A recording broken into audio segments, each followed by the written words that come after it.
क्या आप जानते हैं कि आधुनिक दुनिया में जो तर्क और वैज्ञानिक सोच का आधार है, वह एक ऐसे व्यक्ति की देन है जिसने सदियों पहले हर चीज पर प्रश्न उठाने का साहस किया। ये कहानी है रने देकार्त की, एक ऐसे दार्शनिक, वैज्ञानिक और गणितज्ञ की जिन्होंने आधुनिक दर्शन और गणित को नया आयाम दिया। उनके विचार न केवल अपने समय में क्रांतिकारी थे, बल्कि आज भी उतने ही प्रासंगिक हैं। देकार्त का जन्म 31 मार्च 1596 को फ्रांस के लाहे नामक गांव में हुआ। ये समय यूरोप में पुनर्जागरण के बाद का युग था। ये युग मध्ययुगीन धार्मिक मान्यताओं और आधुनिक वैज्ञानिक सोच के टकराव का समय था। चर्च का प्रभुत्व था और धर्म से भिन्न कोई भी विचारधारा न केवल अस्वीकार्य थी, बल्कि इसे दंडनीय अपराध भी माना जाता था। देकार्त ऐसे समय में पैदा हुए जब विज्ञान और तर्क की अवधारणाएं केवल कुछ विद्वानों तक सीमित थीं। समाज अंधविश्वासों और धार्मिक रूढ़ियों से भरा हुआ था, लेकिन पुनर्जागरण ने नए विचारों को जन्म दिया था। यह एक ऐसा युग था जहां कोपरनिकस ने ये सिद्ध किया था कि पृथ्वी ब्रह्मांड का केंद्र नहीं है, और गैलीलियो ने टेलीस्कोप के माध्यम से खगोलीय खोजें की थीं। रने देकार्त एक ऐसे व्यक्ति थे जिन्होंने इन सभी सीमाओं को तोड़ते हुए ये सिद्ध किया कि ज्ञान का आधार तर्क और आत्मचिंतन है। उनका सबसे प्रसिद्ध कथन कोगिटो अर्गो सम यानी मैं सोचता हूँ इसलिए मैं हूँ, न केवल उनके दर्शन का सार है, बल्कि यह आधुनिक दर्शन की नींव है। उनकी सोच का मूल तत्व संदेह था। उनका मानना था कि हमें किसी भी जानकारी को सत्य मानने से पहले उस पर प्रश्न उठाना चाहिए। ये दृष्टिकोण भारतीय उपनिषदों में वर्णित नेति सिद्धांत से मेल खाता है, जहाँ प्रत्येक धारणा को अस्वीकार कर सत्य तक पहुँचने का प्रयास किया जाता है। एक घटना का उल्लेख किया जाता है जब युवा देकार्त ने अपने शिक्षक से पूछा, क्या हम जो कुछ देखते हैं वह सत्य है? उनके शिक्षक ने उत्तर दिया, तुम्हें हर चीज पर संदेह करना चाहिए और अपने अनुभवों से सत्य की खोज करनी चाहिए। यही वह क्षण था जिसने देकार्त को उनकी जीवन यात्रा की दिशा दी। देकार्त का महत्व केवल एक दार्शनिक के रूप में नहीं है, उन्होंने दर्शन और विज्ञान के बीच एक ऐसा पुल बनाया जो आज भी स्थायी है। उन्होंने कहा, दर्शन मानवता की आत्मा है और विज्ञान उसका शरीर। जब तक दोनों का मेल नहीं होगा, तब तक सच्चा ज्ञान प्राप्त नहीं किया जा सकता। आज जब समाज तर्क और अंधविश्वास के बीच झूल रहा है, देकार्त का दर्शन हमें सिखाता है कि आत्मचिंतन और तर्क के माध्यम से हम सच्चे ज्ञान तक पहुंच सकते हैं। भारतीय संदर्भ में उनका विचार हमारे बौद्धिक इतिहास से मेल खाता है, जो हमें ये सिखाता है कि सत्य की खोज में संदेह और आत्मविश्लेषण आवश्यक हैं। रने देकार्त की कहानी केवल एक व्यक्ति की कहानी नहीं है, बल्कि यह उस साहस और बुद्धिमत्ता की कहानी है जिसने आधुनिक मानव सभ्यता को एक नई दिशा दी। ये केवल शुरुआत है, क्योंकि उनकी जीवन यात्रा के अन्य पहलुओं में और भी गहराई है। रने देकार्त का बचपन एक साधारण गांव में बीता, लेकिन उनकी सोच और दृष्टिकोण उन्हें अन्य बच्चों से अलग बनाते थे। 31 मार्च 1596 को फ्रांस के लाहे नामक छोटे से गांव में जन्मे। देकार्त का बचपन स्वास्थ्य समस्याओं और सामाजिक अलगाव से भरा था, लेकिन इन्हीं कठिनाइयों ने उनके अंदर गहन आत्मचिंतन और जिज्ञासा की भावना को जन्म दिया। देकार्त के पिता जोआचिम देकार्त एक न्यायाधीश थे और उनका परिवार कुलीन वर्ग से संबंधित था। उनकी मां जैन ब्रोशिड का देकार्त के बचपन में ही निधन हो गया, जब वे केवल 1 वर्ष के थे। इस त्रासदी ने उनके जीवन में अकेलेपन और आत्मविश्लेषण की भावना को जन्म दिया। पिता के व्यस्त जीवन और मां के अभाव में देकार्त का लालन पालन उनकी नानी ने किया। देकार्त बचपन से ही कमजोर स्वास्थ्य के शिकार थे। उन्हें सांस लेने में दिक्कत और थकावट जैसी समस्याएं थीं। उनकी इस कमजोरी ने उन्हें शारीरिक गतिविधियों से दूर रखा, लेकिन इसके कारण उन्होंने अध्ययन और विचारों में समय बिताया। घटना: एक बार जब वे गंभीर बीमारी से पीड़ित थे, तो उनके शिक्षक ने कहा, ये बीमारियां तुम्हारी आत्मा को और गहरा बनाएंगी। ये बात उनके जीवन का एक महत्वपूर्ण प्रेरणा स्रोत बनी। 12 वर्ष की आयु में देकार्त का दाखिला जेसुइट स्कूल ला फ्लैश में हुआ। ये स्कूल फ्रांस का एक प्रमुख शिक्षण संस्थान था, जहां गणित, तर्कशास्त्र और दर्शन के गहन अध्ययन का अवसर मिलता था। यहाँ उन्होंने अरस्तु के दर्शन और थॉमस एक्विनास के धर्मशास्त्र का अध्ययन किया। गणित और ज्यामिति में उनकी गहरी रुचि यहीं पर विकसित हुई। जेसुइट स्कूल में पढ़ाई के दौरान देकार्त ने यह महसूस किया कि परंपरागत शिक्षा प्रणाली में केवल रटने पर जोर दिया जाता है। उन्होंने एक बार अपने सहपाठी से कहा, ज्ञान केवल पुस्तकों में नहीं है, ये हमारे चारों ओर फैला हुआ है। यही विचार उनके आगे के जीवन में उनके तर्कशास्त्र का आधार बना। 1614 में देकार्त ने पोइटियर्स विश्वविद्यालय में कानून की पढ़ाई शुरू की। यह उनके पिता की इच्छा थी कि वे एक वकील बने, लेकिन कानून पढ़ते समय भी उनकी रुचि तर्क और गणित में बनी रही। उन्होंने महसूस किया कि कानून का अध्ययन उनके प्रश्नों का उत्तर नहीं दे सकता। 1618 में देकार्त ने यूरोप की यात्रा शुरू की। उनकी यह यात्रा केवल स्थानों की खोज नहीं थी, बल्कि यह ज्ञान की खोज थी। वे नीदरलैंड, जर्मनी और इटली गए। उन्होंने विभिन्न संस्कृतियों और विचारधाराओं को समझने का प्रयास किया। महत्वपूर्ण घटना: 1619 में जर्मनी में यात्रा के दौरान उन्होंने 3 रहस्यमय सपने देखे। इन सपनों ने उनके जीवन और दर्शन की दिशा तय की। पहले सपने में उन्होंने देखा कि वे एक भयंकर तूफान में फंसे हुए हैं। दूसरे सपने में उन्होंने एक पुस्तकालय देखा जिसमें सभी ज्ञान का स्रोत मौजूद था। तीसरे सपने में उन्हें गणित और तर्क के माध्यम से सत्य तक पहुंचने का मार्ग दिखा। युवावस्था में देकार्त ने डच और जर्मन सेनाओं में अपनी सेवाएं दीं। हालांकि उन्होंने युद्ध में सक्रिय भूमिका नहीं निभाई, लेकिन ये समय उनके आत्मचिंतन के लिए अत्यधिक महत्वपूर्ण था। घटना: एक सर्द सुबह जब वे एक छोटी झोपड़ी में अकेले थे, उन्होंने महसूस किया कि तर्क और आत्मचिंतन ही सत्य की खोज के साधन हो सकते हैं। 1628 में देकार्त ने मेडिटेशंस ऑन फर्स्ट फिलॉसफी पर काम शुरू किया। इस पुस्तक में उन्होंने आत्मा, ईश्वर और तर्कशक्ति के संबंध में अपने विचार व्यक्त किए। यह उनके जीवन का सबसे बड़ा योगदान माना जाता है।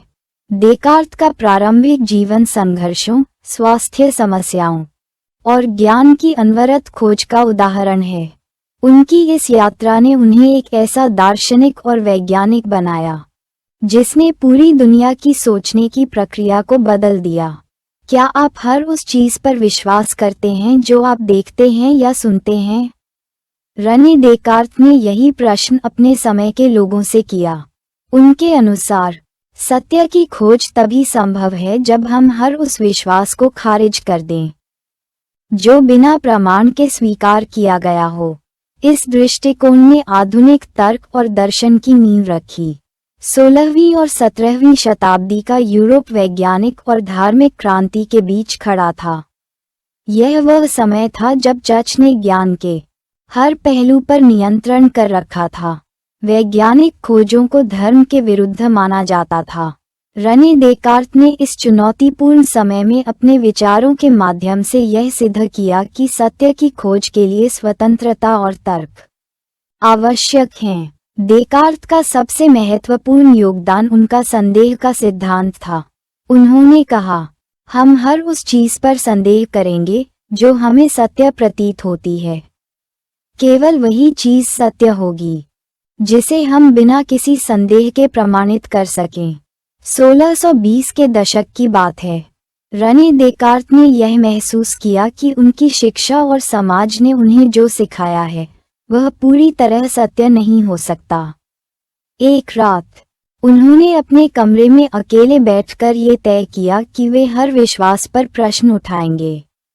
उन्होंने अपनी आंखें बंद कीं और कहा, क्या मैं देख रहा हूँ वह सत्य है? उन्होंने अपने विचारों को परखा। क्या मेरे अनुभव मेरे अपने हैं या यह एक भ्रम है?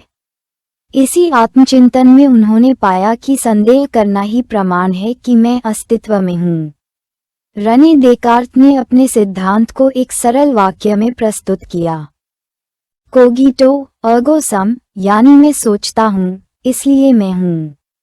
ये दर्शन इस विचार पर आधारित है कि यदि आप किसी चीज पर संदेह कर रहे हैं तो इसका मतलब है कि आप सोच रहे हैं, और यदि आप सोच रहे हैं तो इसका मतलब है कि आप मौजूद हैं। देकार्त के इस विचार ने न केवल दर्शन को नई दिशा दी, बल्कि यह धार्मिक और सामाजिक परंपराओं को भी चुनौती देने वाला सिद्ध हुआ। ये दृष्टिकोण आत्मचिंतन पर आधारित था, जो भारतीय दर्शन के आत्मा के ज्ञान के समान है। यह विचार व्यक्तिवाद की नींव रखता है, जिसमें प्रत्येक व्यक्ति अपनी सच्चाई को खोजने के लिए स्वतंत्र है। देकार्त के इस सिद्धांत को सबसे पहले 1637 में प्रकाशित किया गया। उस समय उनके विचारों को यूरोप के विभिन्न विद्वानों ने सराहा, लेकिन चर्च ने इसे धर्म विरोधी कहकर नकार दिया।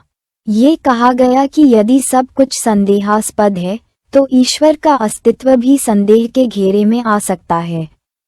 देकार्त ने इसका उत्तर दिया, ईश्वर का अस्तित्व भी तर्क और प्रमाण के माध्यम से ही स्वीकार किया जा सकता है। देकार्त के इस विचार ने दर्शन और विज्ञान को जोड़ने का कार्य किया। उन्होंने कहा कि सत्य तक पहुंचने के लिए हमें वैज्ञानिक पद्धति का अनुसरण करना चाहिए। उन्होंने कहा कि सत्य तक पहुंचने के लिए 4 चरण आवश्यक हैं। 1. किसी भी समस्या को छोटे छोटे हिस्सों में विभाजित करना। 2. प्रत्येक हिस्से का गहन विश्लेषण करना। 3. सरल से जटिल की ओर बढ़ना। 4. हर चरण पर अपने निष्कर्ष को परखना। रने देकार्त का संदेह का सिद्धांत भारतीय दर्शन के नेति सिद्धांत से मेल खाता है। नेति का अर्थ है यह नहीं, वह नहीं। ये सत्य की खोज के लिए हर धारणा को खारिज करने का प्रयास है। देकार्त का दृष्टिकोण भी इसी विचार से प्रेरित प्रतीत होता है, जिसमें उन्होंने कहा कि बिना प्रमाण के किसी भी चीज को स्वीकार नहीं किया जा सकता। देकार्त के इस विचार ने उन्हें चर्च और समाज के पारंपरिक मान्यताओं के खिलाफ खड़ा कर दिया। चर्च ने उन्हें विधर्मी घोषित करने की धमकी दी, लेकिन देकार्त अपने विचारों पर अडिग रहे। उन्होंने कहा, सत्य का आधार तर्क है, न कि परंपरा। आज के युग में जब अंधविश्वास और भ्रामक सूचनाएं हमारे समाज में फैली हुई हैं, देकार्त का दर्शन हमें सिखाता है कि हमें हर जानकारी पर प्रश्न उठाना चाहिए। सत्य की खोज के लिए आत्मचिंतन और तर्क आवश्यक है। कोगिटो अर्गो सम केवल एक वाक्य नहीं है, बल्कि यह एक दृष्टिकोण है जो हमें सिखाता है कि हर व्यक्ति अपने अस्तित्व और सत्य को परिभाषित कर सकता है। रने देकार्त का ये सिद्धांत आधुनिक दर्शन, विज्ञान और तर्कशास्त्र की नींव है। क्या ये संभव है कि किसी समस्या को हल करने के लिए गणितीय समीकरण और वैज्ञानिक तर्क को एक साथ इस्तेमाल किया जाए? रने देकार्त ने इसी प्रश्न का उत्तर खोजते हुए आधुनिक गणित और विज्ञान की नींव रखी। उन्होंने ये सिद्ध किया कि तर्क और गणना के माध्यम से जटिल समस्याओं का समाधान किया जा सकता है। रने देकार्त का सबसे महत्वपूर्ण गणितीय योगदान कार्टेशियन समन्वय प्रणाली है, जो आज भी गणित और विज्ञान के हर क्षेत्र में उपयोग की जाती है। इस प्रणाली में एक्स अक्ष और y अक्ष के माध्यम से किसी भी बिंदु की स्थिति को परिभाषित किया जाता है।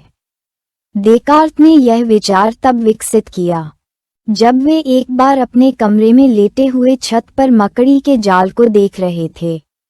उन्होंने सोचा, क्या मैं इस जाल के हर बिंदु की स्थिति को गणितीय रूप से परिभाषित कर सकता हूँ?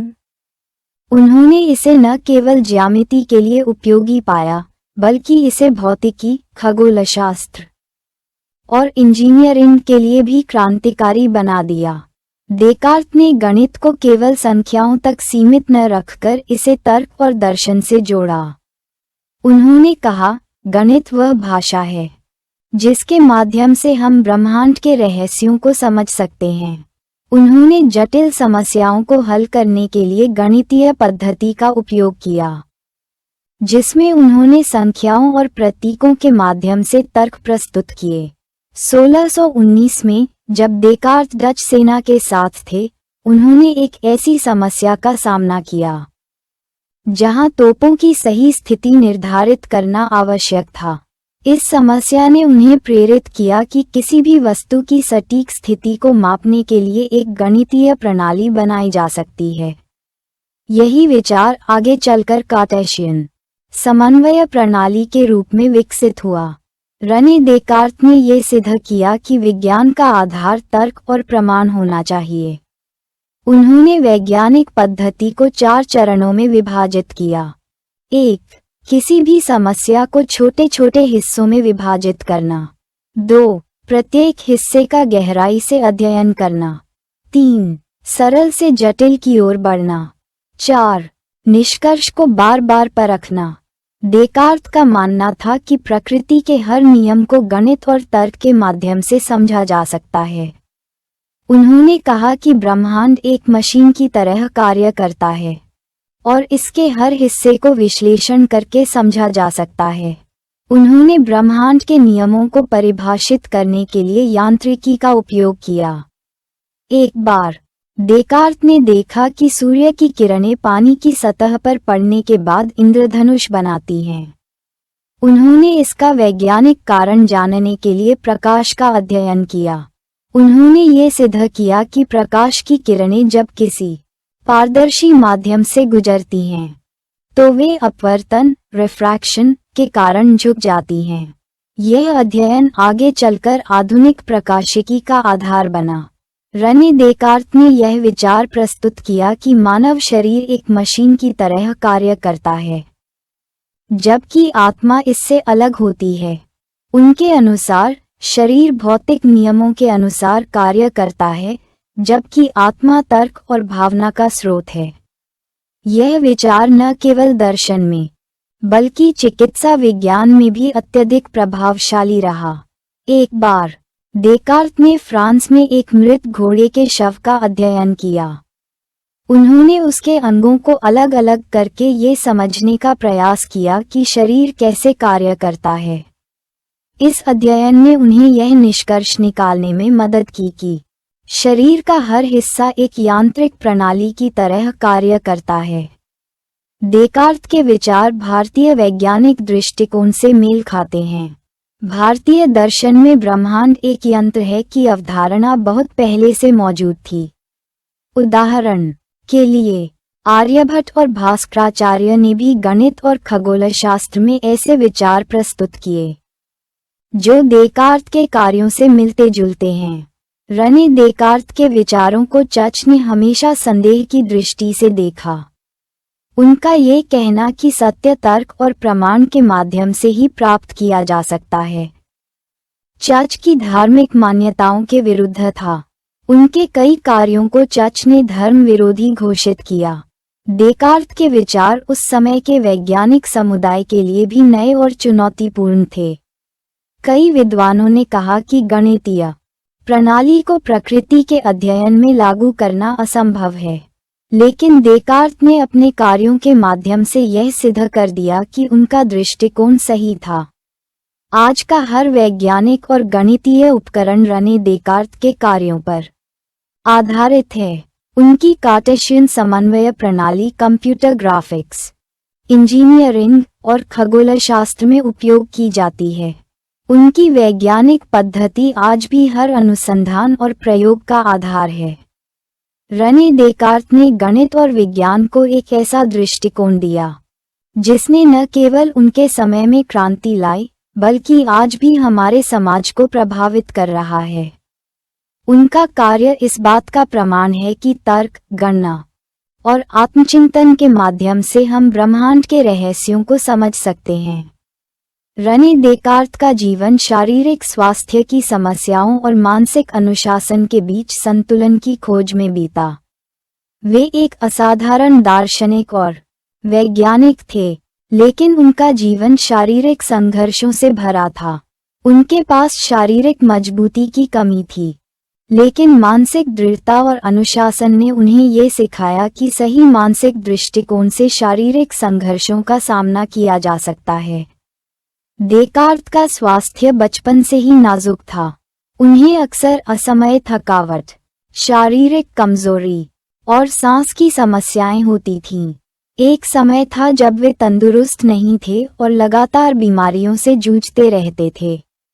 उनके शारीरिक स्वास्थ्य की स्थिति इतनी कमजोर थी कि उन्हें अपनी पढ़ाई के शुरुआती वर्षों में भी काफी कठिनाई हुई। बचपन में जो स्वास्थ्य समस्याएं थीं, वे उनके जीवन में हमेशा बनी रहीं। देकार्त ने खुद को शारीरिक रूप से मजबूत करने के लिए व्यायाम को भी अपनाया था, लेकिन वे कभी भी किसी खेल या शारीरिक गतिविधि में सक्रिय नहीं रहे। इसके बजाय उन्होंने अपने मानसिक स्वास्थ्य पर ध्यान केंद्रित किया। उनका मानना था कि एक सशक्त मस्तिष्क ही शरीर को मानसिक रूप से स्वस्थ रख सकता है। उनके स्वास्थ्य पर आधारित एक प्रसिद्ध कथन था, यदि शरीर बीमार है तो मन को भी शांति नहीं मिल सकती। देकार्त की दिनचर्या अत्यंत सख्त और अनुशासित थी। उन्होंने जीवन में हमेशा अपने शरीर को नकारते हुए मानसिक शक्ति को प्राथमिकता दी। उनके दिन की शुरुआत प्रातः जल्दी होती थी और उनका पूरा ध्यान चिंतन और अध्ययन पर होता था। उनका मानना था कि मानसिक अनुशासन ही जीवन के कठिन समय में मार्गदर्शन करता है। उन्होंने अपने जीवन में हमेशा कम से कम भोजन लिया और बहुत अधिक आराम करने से बचते थे। 1629 में, जब देकार्त नीदरलैंड्स में थे, उन्होंने एक गंभीर सर्दी महसूस की। इसके चलते उनका स्वास्थ्य और भी बिगड़ने लगा। एक बार उन्हें सांस लेने में इतनी कठिनाई हुई कि वे बिस्तर से भी नहीं उठ पाए। इस घटना ने उन्हें शारीरिक कमजोरी का एहसास कराया और उन्होंने तय किया कि वे अपने शरीर के बजाय मानसिक अनुशासन पर अधिक ध्यान देंगे। इस समय उन्होंने अपनी कार्यशैली में बदलाव किया, जिसमें उन्होंने लगातार मानसिक अभ्यास और तर्कशक्ति पर जोर दिया। देकार्त ने शारीरिक समस्याओं से लड़ते हुए अपनी मानसिक शक्ति को हमेशा बनाए रखा। उनका यह मानना था कि मानसिक अनुशासन ही शरीर को स्वास्थ्य प्रदान कर सकता है। जब भी वे शारीरिक रूप से अस्वस्थ होते थे, वे ध्यान और चिंतन के माध्यम से अपने मन को शांत करते थे।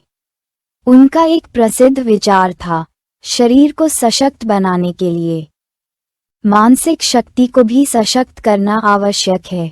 देकार्त का आहार बहुत साधारण था। वे अक्सर हल्के भोजन लेते थे और अधिकतर समय अपनी दार्शनिक चिंताओं में लीन रहते थे। उन्होंने कभी भी अत्यधिक खाने पीने को महत्व नहीं दिया। उनका मानना था कि शारीरिक स्वास्थ्य में आराम और सही भोजन का संयोजन आवश्यक है, लेकिन मानसिक स्वास्थ्य से बढ़कर कोई भी चीज नहीं है।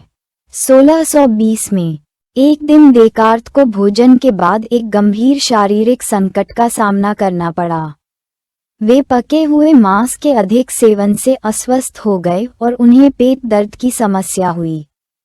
इस घटना ने उन्हें ये समझाया कि शारीरिक स्वास्थ्य का ध्यान रखना भी महत्वपूर्ण है, लेकिन मानसिक रूप से स्वस्थ रहना भी उतना ही आवश्यक है। इसके बाद उन्होंने अपने आहार में बदलाव किया और अधिकतर हल्के और पोषक भोजन लेने लगे।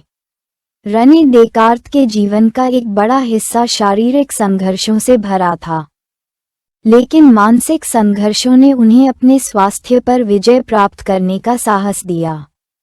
उन्होंने अपने जीवन में कभी भी शारीरिक कमियों को अपनी मानसिक कमजोरी बनने नहीं दिया। उनके जीवन में ये सिद्धांत हमेशा मौजूद था कि शारीरिक कमजोरी के बावजूद मानसिक दृढ़ता बनाए रखी जा सकती है। डेकार्त के अनुसार मानसिक स्वास्थ्य और शारीरिक स्वास्थ्य दोनों एक दूसरे के पूरक होते हैं। उनका मानना था कि जब हम मानसिक रूप से सशक्त होते हैं तो शारीरिक समस्याओं का सामना करना आसान हो जाता है। ये दृष्टिकोण उनके जीवन के दौरान उनके कामकाजी जीवन में भी देखा गया, जहां उन्होंने कभी भी अपने शारीरिक स्वास्थ्य को मानसिक विकास की राह में बाधक नहीं बनने दिया। रने डेकार्त का जीवन ये सिखाता है कि भले ही हम शारीरिक समस्याओं से जूझ रहे हों, लेकिन मानसिक अनुशासन और दृढ़ता के साथ हम जीवन को संतुलित और सफल बना सकते हैं। उन्होंने शारीरिक स्वास्थ्य और मानसिक शक्ति के बीच एक सामंजस्य स्थापित किया, जो आज भी एक प्रेरणा है। रने डेकार्त का जीवन शारीरिक संघर्षों के बावजूद मानसिक अनुशासन के उदाहरण के रूप में प्रस्तुत किया जा सकता है। उनका यह मानना था कि मानसिक स्वास्थ्य से ही शारीरिक स्वास्थ्य की दिशा तय होती है। उनके जीवन में ये सिद्धांत सच्चाई के रूप में परिलक्षित हुआ। रने डेकार्त का जीवन केवल गणित और विज्ञान तक सीमित नहीं था, बल्कि उनकी दार्शनिक खोजें और धार्मिक विश्वासों के बीच लगातार संघर्ष भी एक महत्वपूर्ण पहलू था। उनकी जीवन यात्रा में उनका आध्यात्मिक संघर्ष और चर्च के साथ उनका विवाद उनके विचारों और कार्यों पर गहरे प्रभाव डालते थे। रने डेकार्त का जन्म एक कैथोलिक परिवार में हुआ था और प्रारंभ में उनका धार्मिक विश्वास गहरा था, लेकिन जैसे जैसे उनका दार्शनिक और वैज्ञानिक दृष्टिकोण विकसित हुआ, वैसे वैसे उनका धार्मिक विश्वास सवालों के घेरे में आने लगा। डेकार्त ने एक ऐसा दर्शन विकसित किया जिसमें तर्क और प्रमाण को धर्म से ऊपर रखा। यह उनके समय के चर्च के विश्वासों के प्रतिकूल था, जहां विश्वास और पवित्र ग्रंथों को अंतिम सत्य माना जाता था। डेकार्त का मानना था कि ईश्वर की सत्ता पर तर्क और तात्विक प्रमाणों से विश्वास किया जा सकता है, जबकि चर्च का दृष्टिकोण था कि विश्वास बिना तर्क के होता है। 17वीं सदी में यूरोप में चर्च का अत्यधिक प्रभाव था और हर दार्शनिक या वैज्ञानिक विचार जो चर्च की शिक्षाओं से मेल नहीं खाता था, उसे प्रतिरोध का सामना करना पड़ता था। डेकार्त के विचार, विशेष रूप से उनका द्वैतवाद, माइंड बॉडी ड्यूअलिज्म, गणितीय तर्क और प्राकृतिक यांत्रिकी के सिद्धांत चर्च के परंपरागत दृष्टिकोण से मेल नहीं खाते थे। उनका यह विचार कि ब्रह्मांड के सभी नियम गणित और भौतिकी के हिसाब से काम करते हैं, ने चर्च को परेशान किया। इसके साथ ही उनका ये दावा कि ईश्वर को समझने के लिए तर्क की आवश्यकता है, चर्च के विचारों के खिलाफ था, जो विश्वास और पूजा को सबसे ऊपर मानते थे। डेकार्त ने दर्शन में तर्क और गणित का उपयोग किया, जबकि चर्च में धर्म और विश्वास को सर्वोच्च माना जाता था। इस अंतर के कारण चर्च और डेकार्त के बीच वैचारिक संघर्ष तेज हुआ। उनका तर्क था कि ईश्वर ने सृष्टि को एक यांत्रिक प्रणाली के रूप में बनाया, जिसे विज्ञान और गणित के माध्यम से समझा जा सकता है। चर्च के लिए यह विचार खतरनाक था, क्योंकि यह धार्मिक विश्वासों को चुनौती दे रहा था और यह विचार धर्म और पवित्र ग्रंथों के बाहर किसी दूसरी सच्चाई को स्वीकार करने के समान था। रने डेकार्त के जीवन में एक दिलचस्प घटना घटी, जब उन्होंने एक रात भगवान से संवाद करने का दावा किया। वे सपना देखने के बाद विश्वास करने लगे थे कि उनका दर्शन ईश्वर की योजना का हिस्सा है, लेकिन उनके इस विचार को अधिकतर धार्मिक विद्वानों और पादरियों ने नकारा। ये घटना डेकार्त के धार्मिक विश्वास और उनके वैज्ञानिक दृष्टिकोण के बीच एक तनाव का प्रतीक बन गई। डेकार्त का सबसे प्रसिद्ध वाक्य कोगिटो अर्गो सम, मैं सोचता हूँ इसलिए मैं हूँ, न केवल दर्शन बल्कि धार्मिक विश्वासों पर भी सवाल उठाता है। इस वाक्य ने यह विचार प्रस्तुत किया कि व्यक्ति अपनी मौजूदगी को केवल अपने तर्क और सोच के माध्यम से प्रमाणित कर सकता है। यह विचार चर्च की आधिकारिक शिक्षा के खिलाफ था, क्योंकि चच मानता था कि ईश्वर के अस्तित्व का प्रमाण विश्वास के माध्यम से प्राप्त होता है, न कि तर्क और प्रमाण से। इस विवाद ने देकार्त को धार्मिक दृष्टिकोण से अलग कर दिया और उन्हें एक तरह से दार्शनिक रूप से अकेला कर दिया। देकार्त का ये काव्यात्मक संघर्ष और उनके दार्शनिक विचार, विशेष रूप से ईश्वर और सृष्टि के बारे में, चच के कट्टर विरोध का कारण बने। चच ने उनकी कृतियों पर निषेधात्मक विचार व्यक्त किए और ये दावा किया कि उनका दर्शन धार्मिक सिद्धांतों से मेल नहीं खाता। देकार्त को एक पादरी से यह चेतावनी मिली कि उनका दर्शन धर्म का विरोध करता है और इसे पाप माना जा सकता है। इसके बावजूद देकार्त ने चच के विरोध को नजरअंदाज किया और अपने विचारों को सशक्त रूप से प्रस्तुत किया। रने देकार्त का प्रसिद्ध ग्रंथ मेडिटेशंस ऑन फर्स्ट फिलॉसफी धर्म और तर्क के बीच टकराव को स्पष्ट रूप से दर्शाता है। इसमें उन्होंने धर्म और विश्वास के बारे में गहरे दार्शनिक विचार प्रस्तुत किए, जिसमें उनका तर्क था कि ईश्वर का अस्तित्व केवल विश्वास से नहीं बल्कि तर्क के माध्यम से भी सिद्ध किया जा सकता है। यह विचार चच के लिए अत्यधिक चुनौतीपूर्ण था, क्योंकि वे मानते थे कि ईश्वर की उपस्थिति केवल पवित्र ग्रंथों और विश्वास के माध्यम से स्वीकार की जानी चाहिए, न कि तर्क से। इसके बावजूद देकार्त ने यह सिद्ध करने की कोशिश की कि तर्क और धर्म दोनों को संतुलित किया जा सकता है और दोनों का अस्तित्व बिना विरोध के सह अस्तित्व में रह सकता है। हालांकि देकार्त ने हमेशा अपने विचारों को पेश किया और चच के विरोध का सामना किया, लेकिन उनकी मृत्यु के बाद उनके विचारों ने धीरे धीरे सम्मान प्राप्त किया। देकार्त के जीवन काल में चच ने उनके कार्यों को अवैध करार दिया, लेकिन बाद में उनके विचारों को सही माना गया। उनके धार्मिक और दार्शनिक दृष्टिकोणों के बीच संघर्ष ने उनके समय के बौद्धिक वातावरण को गहरे रूप से प्रभावित किया। रने देकार्त का जीवन ये सिखाता है कि धर्म और तर्क दोनों में संघर्ष हो सकता है, लेकिन इसका समाधान संवाद और विचारों के सामंजस्य में निहित है। उनके जीवन का ये पहलू दर्शाता है कि किसी भी बौद्धिक व्यक्ति को अपने विचारों में सच्चाई की खोज के दौरान हर तरह के विरोध का सामना करना पड़ सकता है। देकार्त ने यह सिद्ध किया कि तर्क और धर्म दोनों को एक साथ संतुलित किया जा सकता है, बशर्ते हमें अपने विश्वासों को खुले विचारों और तर्क के माध्यम से समझने की कोशिश करनी चाहिए। रने देकार्त का जीवन केवल दार्शनिक और वैज्ञानिक खोजों तक सीमित नहीं था, बल्कि उन्होंने मानवता के भले के लिए कई नैतिक पहलुओं पर भी ध्यान दिया। उनका नैतिक दृष्टिकोण न केवल उनके व्यक्तिगत जीवन में प्रभावी था, बल्कि समाज के समग्र विकास के लिए भी उनके विचार प्रासंगिक रहे। देकार्त का विश्वास था कि यदि मानवता को सच्ची स्वतंत्रता और विकास की दिशा में मार्गदर्शन करना है, तो सबसे पहले उसे तर्क और विचार की स्वतंत्रता को स्वीकार करना होगा।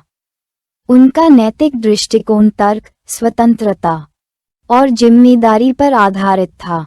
देकार्त ने अपनी दार्शनिकता और विज्ञान को मानवता की भलाई के लिए समर्पित किया। उनके लिए विज्ञान और तर्क की खोज का उद्देश्य केवल ज्ञान अर्जन नहीं था, बल्कि इसे समाज के भले के लिए लागू करना था।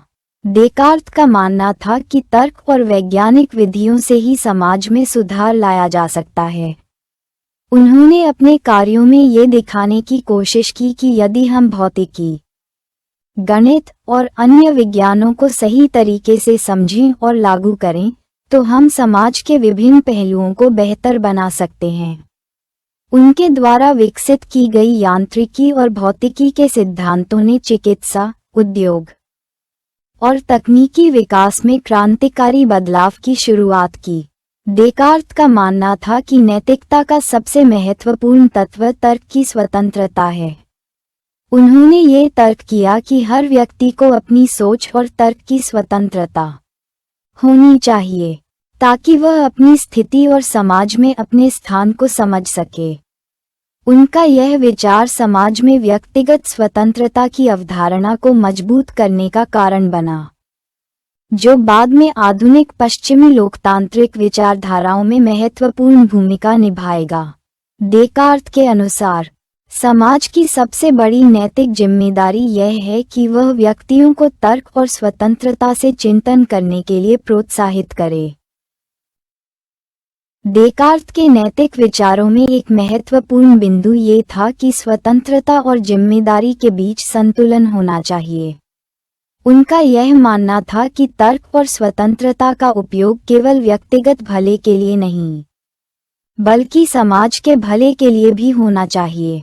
उन्होंने यह विचार प्रस्तुत किया कि जब कोई व्यक्ति अपनी स्वतंत्रता का प्रयोग करता है, तो उसे इस स्वतंत्रता के परिणामों के लिए जिम्मेदार भी होना चाहिए।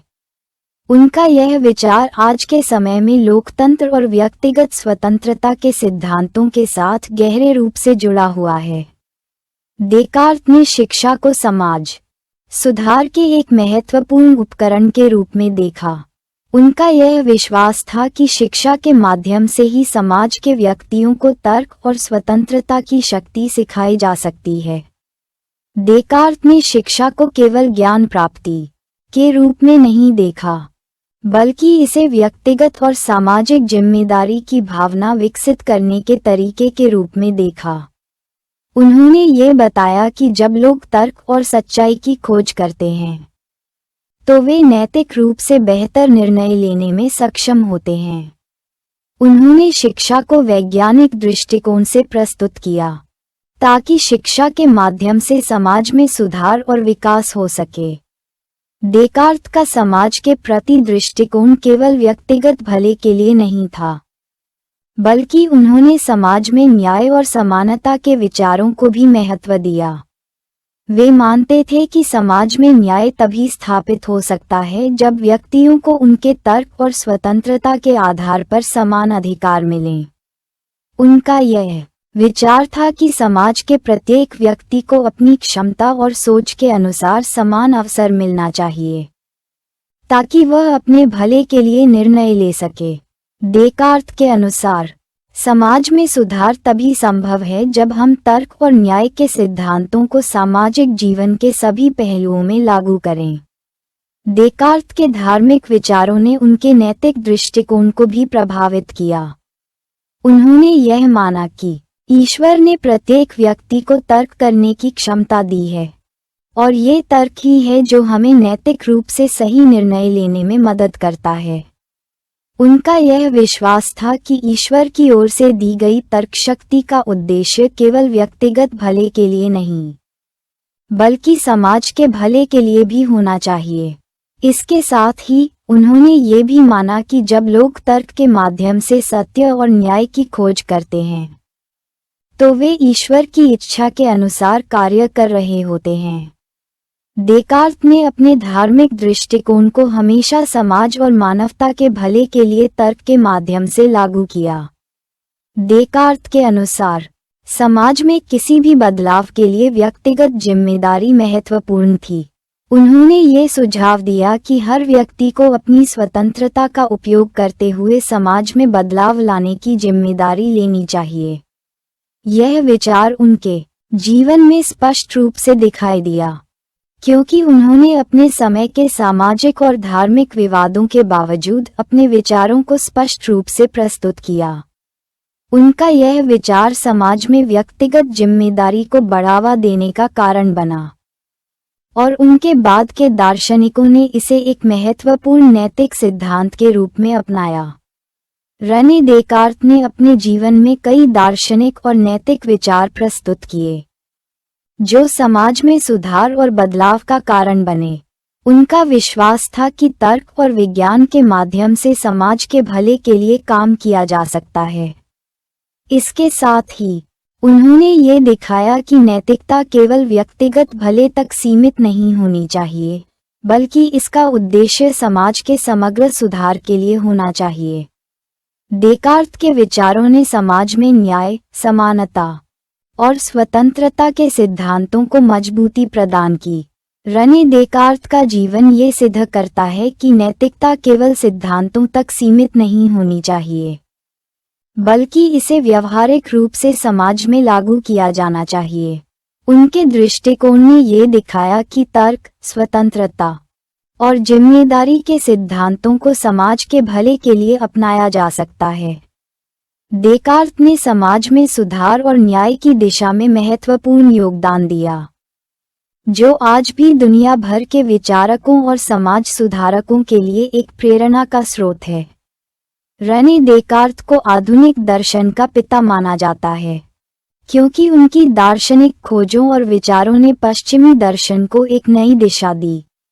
उनका कार्य न केवल उनके समय में, बल्कि आज भी दार्शनिक विचारों और बौद्धिक प्रगति पर गहरा प्रभाव डालता है। देकार्त का दर्शन, विशेष रूप से उनका द्वैतवाद, माइंड बॉडी ड्यूअलिज्म, तर्क और संसार के यांत्रिक मॉडल के सिद्धांत, आधुनिक विज्ञान, राजनीति और नैतिकता के विकास में एक महत्वपूर्ण मील का पत्थर बन चुके हैं। देकार्त ने तर्क और तात्विक प्रमाणों के माध्यम से सत्य की खोज को महत्वपूर्ण माना। उनका प्रसिद्ध वाक्य कोगिटो अर्गो सम, मैं सोचता हूँ इसलिए मैं हूँ, न केवल दार्शनिक दृष्टिकोण में, बल्कि आधुनिक विज्ञान और तर्कशास्त्र में भी एक क्रांति का प्रतीक बना। इस विचार ने आधुनिक यथार्थवादी दृष्टिकोण को जन्म दिया, जहां तर्क और विचार को सबसे महत्वपूर्ण सत्य के रूप में माना गया। उनका यह विचार आज भी दार्शनिकों और वैज्ञानिकों के लिए केंद्रीय स्थान रखता है, जो किसी भी ज्ञान की प्राप्ति के लिए तर्क और प्रमाण को प्रमुख मानते हैं। देकार्त का ये सिद्धांत आज के संसार के यांत्रिक सिद्धांत और भौतिकी के विकास की नींव बन चुका है, जहां हर घटना को गणितीय और भौतिक नियमों के हिसाब से समझने की कोशिश की जाती है। देकार्त का द्वैतवाद, ड्यूअलिज्म, आज भी आधुनिक दार्शनिक और वैज्ञानिक विचारों में एक महत्वपूर्ण स्थान रखता है। उनके अनुसार मस्तिष्क और शरीर दो अलग अलग तत्व हैं, जिनका आपस में संबंध है, लेकिन वे अलग अलग अस्तित्व रखते हैं। इस सिद्धांत ने मनोविज्ञान और तंत्रिका विज्ञान के विकास में महत्वपूर्ण योगदान दिया। उनका विचार कि मस्तिष्क और शरीर एक दूसरे से प्रभावित होते हैं, लेकिन उनका कार्य अलग अलग होता है, आज भी न्यूरोसाइंस और मानसिक स्वास्थ्य के अध्ययन में उपयोग किया जाता है। देकार्त की यह अवधारणा, जो मूलतः दार्शनिक थी, ने आधुनिक मानसिक विज्ञान और चिकित्सा के क्षेत्रों को दिशा दी। रने देकार्त का विज्ञान और गणित के प्रति दृष्टिकोण विशेष रूप से महत्वपूर्ण था। उन्होंने ये सिद्धांत प्रस्तुत किया कि गणित और भौतिक विज्ञान के सिद्धांतों का एक दूसरे से गहरा संबंध है। देकार्त के गणितीय दृष्टिकोण ने विज्ञान के विभिन्न क्षेत्रों में न केवल गहरी खोजों को प्रेरित किया, बल्कि यह भी दिखाया कि गणित के सिद्धांतों के माध्यम से हम प्राकृतिक घटनाओं को समझ सकते हैं। उनके द्वारा विकसित कार्टेशियन समन्वय प्रणाली, कार्टेशियन कोऑर्डिनेट सिस्टम, ने गणित और भौतिकी में गणना की नई दिशा खोली, जो आज के समय में आधुनिक विज्ञान का एक अनिवार्य हिस्सा बन चुका है।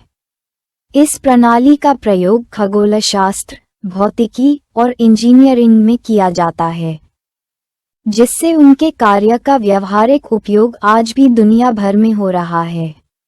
देकार्त ने संदेहवाद, स्केप्टिसिज्म, को एक उपकरण के रूप में प्रयोग किया, जिससे उन्होंने सभी पूर्व धारणाओं और विश्वासों पर सवाल उठाया। उनका यह विचार सब कुछ संदेहास्पद है, केवल सोचने की प्रक्रिया सत्य है, ने आधुनिक वैज्ञानिक सोच को आकार दिया। इस दृष्टिकोण ने वैज्ञानिक पद्धतियों को जन्म दिया, जहां हर जानकारी और ज्ञान को स्वतंत्र रूप से जांचा और परखा जाता है। इस प्रकार देकार्त ने साइंटिफिक मेथड के विकास में महत्वपूर्ण भूमिका निभाई, जो आज भी आधुनिक विज्ञान का मूल आधार है।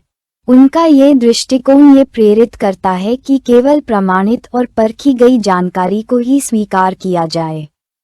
जिससे भ्रामक और गलत तथ्यों से बचा जा सके। डेकार्त ने केवल विज्ञान में ही योगदान नहीं दिया, बल्कि उन्होंने आधुनिक दार्शनिकता के लिए भी एक ठोस आधार तैयार किया। उनके विचारों का प्रभाव विशेष रूप से आधुनिक तर्कशास्त्र, नैतिकता और राजनीति पर देखा गया। उनके संदेहवाद और आत्म साक्षात्कार के सिद्धांतों ने अन्य दार्शनिकों को स्वतंत्र विचार और आलोचनात्मक दृष्टिकोण अपनाने के लिए प्रेरित किया। उनके आत्मज्ञान और व्यक्तिगत अनुभव पर आधारित दृष्टिकोण ने इंटेलिजेंस और मनोविज्ञान के अध्ययन को बढ़ावा दिया। उनके सिद्धांतों ने इमैनुएल कांट और हेगेल जैसे महान दार्शनिकों पर गहरा प्रभाव डाला, जिनकी विचारधाराएं आधुनिक पश्चिमी दर्शन की नींव बनी। डेकार्त का राजनीतिक दर्शन उनके व्यक्तिगत विचारों और उनकी समाज की सेवा के दृष्टिकोण से जुड़ा हुआ था। उन्होंने समाज में स्वतंत्रता और न्याय के सिद्धांतों को महत्वपूर्ण माना, और यह विचार आज के लोकतांत्रिक सिद्धांतों के लिए मार्गदर्शन प्रदान करता है। उनके विचारों ने जॉन लॉक और थॉमस हॉब्स जैसे दार्शनिकों को प्रभावित किया, जिन्होंने उनके सिद्धांतों को अपने राजनीतिक दृष्टिकोण में अपनाया।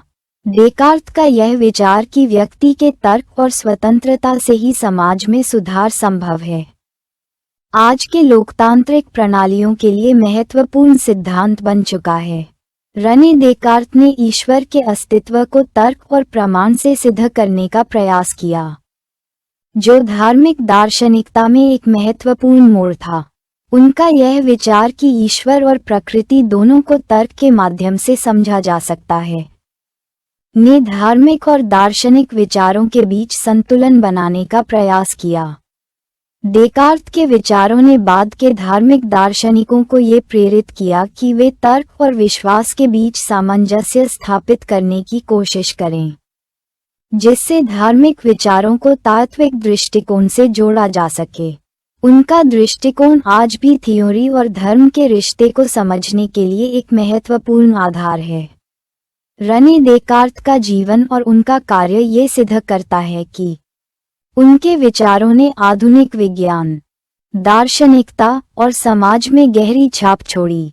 उनका विश्वास था कि तर्क और ज्ञान के माध्यम से ही हम सत्य और न्याय की खोज कर सकते हैं।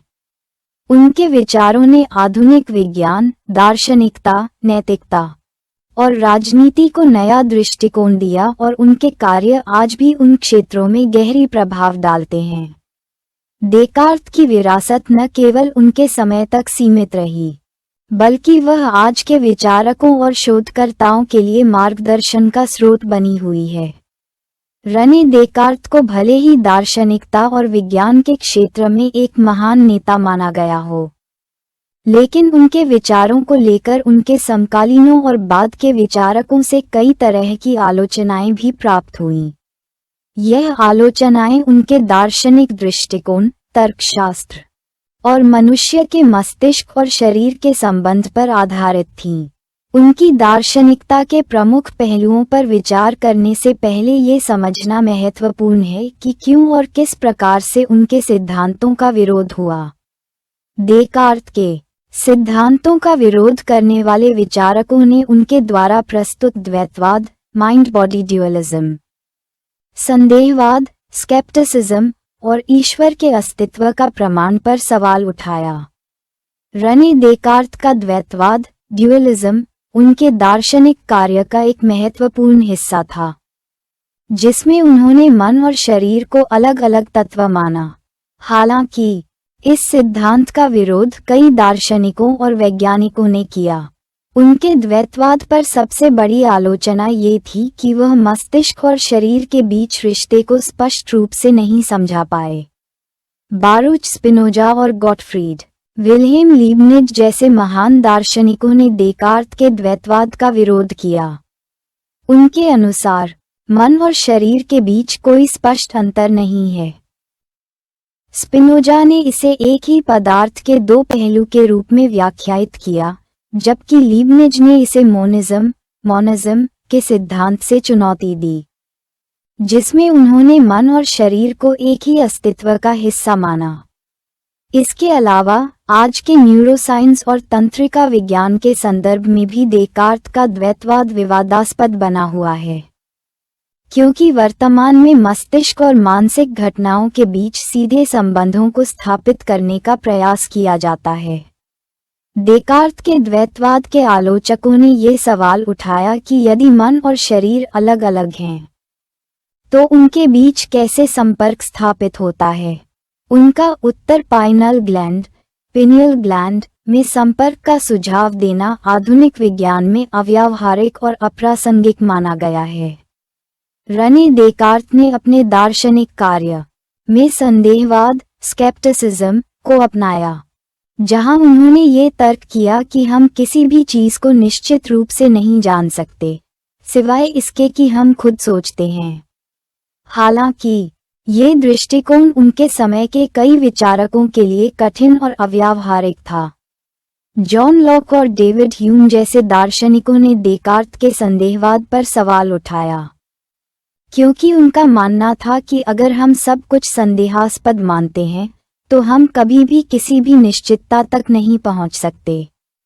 ह्यूम ने ये तर्क किया कि देकार्त का ये तात्विक दावा कि हमें केवल अपने सोचने की प्रक्रिया पर विश्वास करना चाहिए, संज्ञानात्मक त्रुटि, कॉग्निटिव एरर का कारण बन सकता है। इसके अलावा देकार्त का ये तर्क कि केवल सोचने की प्रक्रिया से ही हम अपने अस्तित्व को प्रमाणित कर सकते हैं, कई दार्शनिकों ने इसे सीमित और अव्यावहारिक बताया। उनका मानना था कि यह केवल एक दार्शनिक सिद्धांत है, जो वास्तविक दुनिया की जटिलताओं को समझने में सक्षम नहीं है। देकार्त ने अपने दार्शनिक कार्य में ईश्वर के अस्तित्व को तर्क के माध्यम से प्रमाणित करने का प्रयास किया। उन्होंने ये सिद्धांत प्रस्तुत किया कि हमें अपने अस्तित्व और संसार को समझने के लिए एक परम शक्ति, ईश्वर की आवश्यकता है। हालांकि उनके इस दृष्टिकोण का विरोध किया गया। बारूच स्पिनोजा और इमैनुएल कांट जैसे दार्शनिकों ने देकार्त के ईश्वर के अस्तित्व के सिद्धांत पर सवाल उठाया। स्पिनोजा ने ईश्वर को केवल एक अपरिवर्तनीय और सार्वभौमिक तत्व के रूप में प्रस्तुत किया, जबकि कांट ने तर्क किया कि ईश्वर का अस्तित्व केवल प्रकृति और तात्विकता के दायरे में समझा जा सकता है, और यह सिद्धांत भौतिक तात्विक परिभाषाओं के बाहर है। इसके अलावा उनके आलोचकों ने ये भी तर्क किया कि ईश्वर के अस्तित्व का सिद्धांत तर्क के माध्यम से प्रमाणित करना न केवल कठिन था, बल्कि यह वास्तविकता से भी बहुत दूर था। रने देकार्त का दृष्टिकोण ये था कि धर्म और विज्ञान दोनों अलग अलग लीगियों हैं, और उन्हें एक दूसरे से अलग माना जाना चाहिए। उन्होंने तर्क किया कि धर्म आत्मा और ईश्वर से संबंधित है, जबकि विज्ञान भौतिक जगत और प्राकृतिक घटनाओं को समझने के लिए है। हालांकि उनके इस दृष्टिकोण पर विरोध हुआ, क्योंकि कई दार्शनिकों और धर्मशास्त्रियों का मानना था कि धर्म और विज्ञान एक दूसरे के पूरक हैं और एक दूसरे से पृथक नहीं होने चाहिए। गॉटफ्रीड विल्हेम लीबनिज ने ये तर्क किया कि धर्म और विज्ञान दोनों को एक साथ एकीकृत करना चाहिए, क्योंकि वे मानव जीवन के सभी पहलुओं को समझने में सहायक हो सकते हैं। रने देकार्त के दर्शन का विरोध केवल धार्मिक और दार्शनिक विचारकों तक सीमित नहीं था, बल्कि उनके राजनीतिक दृष्टिकोण को लेकर भी आलोचनाएं उठीं। देकार्त ने समाज में स्वतंत्रता और तर्कशक्ति के महत्व को स्वीकार किया था, लेकिन उनके विचारों का विरोध करने वाले विचारकों का कहना था कि उनके सिद्धांतों का व्यवहारिक रूप से पालन करना समाज में असंतुलन और अराजकता का कारण बन सकता है।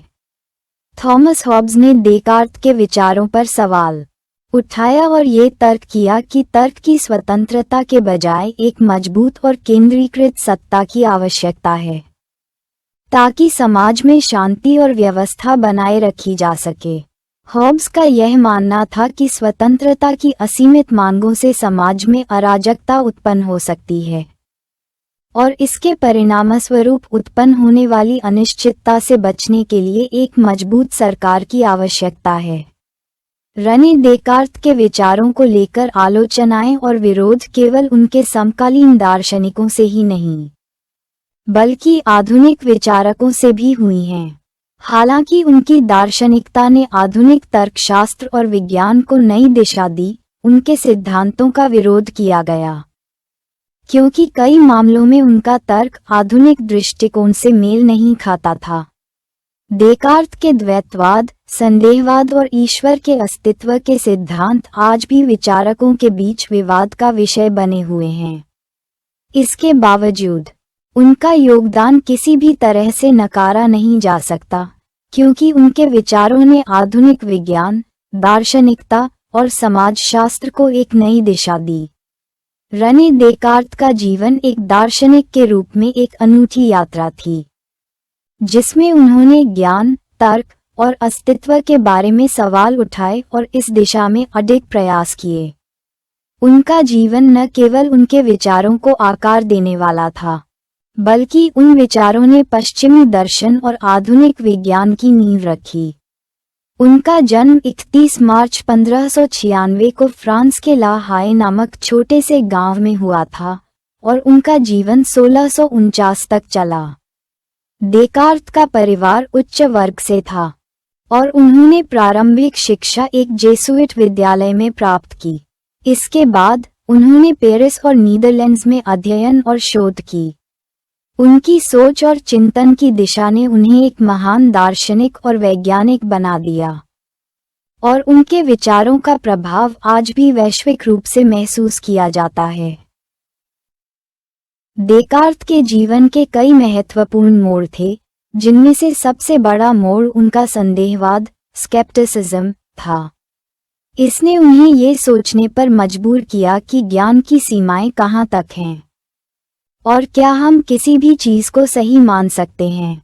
उनका जीवन के प्रति दृष्टिकोण और उनके काम की प्रेरणा इस विचार से आई कि केवल सच्चा ज्ञान ही हमें स्वतंत्रता और सच्चाई की ओर ले जा सकता है। एक ऐतिहासिक घटना जो उनके जीवन पर गहरा असर डालने वाली थी, वह थी उनकी यात्रा नीदरलैंड्स की ओर, जहां उन्होंने अपने दार्शनिक विचारों को विस्तार दिया। वहीं उन्होंने मेडिटेशंस ऑन फर्स्ट फिलॉसफी 1641 जैसी महत्वपूर्ण कृतियां लिखीं, जिनमें उन्होंने अस्तित्व, चेतना और ईश्वर के सिद्धांतों पर गहरे विचार किए। रने देकार्त के कार्यों ने उन्हें दार्शनिकता, गणित और विज्ञान के क्षेत्र में एक अद्वितीय स्थान दिलवाया। उनकी प्रमुख कृतियां आज भी दुनिया भर में अध्ययन की जाती हैं। Discourse on the method 1637। इस कृति में देकार्त ने वैज्ञानिक और दार्शनिक पद्धतियों के बारे में अपने विचार प्रस्तुत किए। इस पुस्तक में उनका प्रसिद्ध कथन कोगिटो अर्गो सम, मैं सोचता हूँ इसलिए मैं हूँ, आया, जो आज भी दार्शनिक विचारों का मूल बन चुका है। मेडिटेशंस ऑन फर्स्ट फिलॉसफी 1641 ये कृति उनके सबसे महत्वपूर्ण कार्यों में से एक मानी जाती है, जिसमें उन्होंने आत्मज्ञान, अस्तित्व और ईश्वर के अस्तित्व पर गहरे विचार किए। प्रिंसिपल्स ऑफ फिलॉसफी 1644 इस कृति में उन्होंने प्राकृतिक और भौतिक घटनाओं के बारे में अपने विचार प्रस्तुत किए, जिसमें उन्होंने गणित और भौतिकी के सिद्धांतों को तर्क के माध्यम से समझाने का प्रयास किया। The passions of the soul 1649 यह उनकी आखिरी कृति थी, जिसमें उन्होंने मानव भावना और मानसिक स्वास्थ्य के बारे में अपने विचार व्यक्त किए। रने देकार्त के विचारों ने आधुनिक दार्शनिकता, भौतिकी और गणित में क्रांति ला दी। उनके द्वारा प्रस्तुत द्वैतवाद, माइंड बॉडी ड्यूअलिज्म ने मानसिक और भौतिक जगत के बीच का अंतर स्पष्ट किया। यह विचार आज भी न्यूरोसाइंस और मनोविज्ञान के अध्ययन में एक केंद्रीय सिद्धांत है। कोगिटो अर्गो सम का विचार, जो ज्ञान और तर्क को अस्तित्व की कसौटी मानता है, आज भी आधुनिक दार्शनिकता और विज्ञान का एक प्रमुख आधार है। उनके सिद्धांतों ने न केवल यूरोपीय विचारधारा को प्रभावित किया, बल्कि पश्चिमी दुनिया के बाहर भी उनके विचारों का प्रभाव बढ़ा। उनके बाद के दार्शनिकों जैसे कांट और हेगेल ने उनके विचारों को अपनाया और उन्हें आगे बढ़ाया। गणित और विज्ञान में उनके योगदान, विशेष रूप से कार्टेशियन समन्वय प्रणाली कार्टेशियन कोऑर्डिनेट सिस्टम ने आधुनिक भौतिकी और इंजीनियरिंग में क्रांति ला दी। देकार्त का संदेहवाद स्केप्टिसिज्म आज भी आधुनिक विज्ञान का आधार है। उनका यह मानना था कि हमें हर चीज पर सवाल उठाना चाहिए और केवल प्रमाणित और तर्कसंगत जानकारी को ही स्वीकार करना चाहिए। ये दृष्टिकोण आज के वैज्ञानिक पद्धति और अनुसंधान में महत्वपूर्ण है, जहां प्रत्येक जानकारी को स्वतंत्र रूप से परखा जाता है। देकार्त के संदेहवाद ने वैज्ञानिक दृष्टिकोण को जन्म दिया, जिसमें केवल तर्क, प्रमाण और अनुभव को ही वास्तविकता माना जाता है। इसने गैलीलियो और न्यूटन जैसे वैज्ञानिकों को भी प्रभावित किया, जिन्होंने देकार्त के सिद्धांतों को अपनाया और भौतिकी के नए सिद्धांतों का विकास किया। रेने देकार्त ने अपने जीवन में धर्म और दर्शन को जोड़ने की कोशिश की। उन्होंने ईश्वर के अस्तित्व को तर्क के माध्यम से प्रमाणित करने का प्रयास किया, और इसके लिए उन्होंने विभिन्न तात्विक तर्कों का प्रयोग किया। उनका यह विचार कि ईश्वर के अस्तित्व को सिद्ध किया जा सकता है ने उनके समय में धार्मिक और दार्शनिक बहसें पैदा की। हालांकि उनके आलोचकों ने इस सिद्धांत पर सवाल उठाए, लेकिन देकार्त का ये दृष्टिकोण धर्म और तात्विकता के बीच संतुलन बनाए रखने के प्रयास के रूप में देखा गया। उनकी यह सोच आज भी धार्मिक और दार्शनिक विचारों के बीच के रिश्ते को समझने में महत्वपूर्ण है। रेने देकार्त का जीवन और कार्य न केवल उनके समय के लिए महत्वपूर्ण था, बल्कि उनकी विचारधारा आज भी दार्शनिकता, विज्ञान और राजनीति के क्षेत्रों में गहरे प्रभाव डाल रही है। उनके विचारों ने आधुनिक दार्शनिकता और विज्ञान के विकास में महत्वपूर्ण भूमिका निभाई। उनका योगदान गणित, भौतिकी और मनोविज्ञान के क्षेत्रों में आज भी एक केंद्रीय स्थान रखता है।